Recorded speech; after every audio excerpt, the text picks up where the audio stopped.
Osservando questo territorio, ho sempre sentito il limite stringente di un orizzonte confinato a nord dalle montagne e limitato a sud dal mare.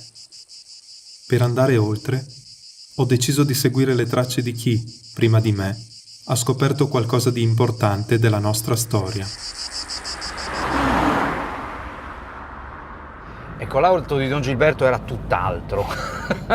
Era piena di fogli qua sopra, libri sotto, libri qua sopra, lì dietro, anche in mezzo qua.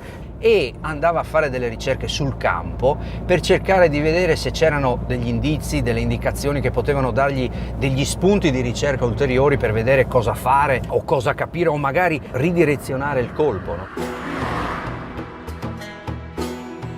È probabile che gli insediamenti musicalmente poi sopravvissuti vengano da un ambiente religioso, ecco, di tipo rustico.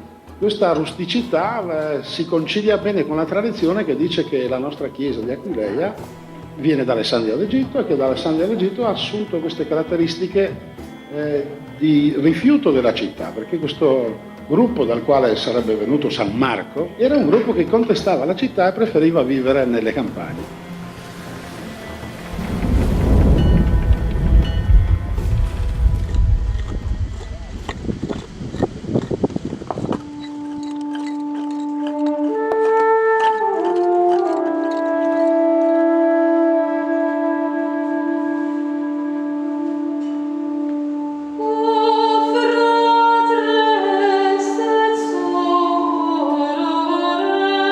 I 3 giorni e 3 notti di Giona nel ventre del pesce sono un'allegoria della morte e resurrezione del Cristo.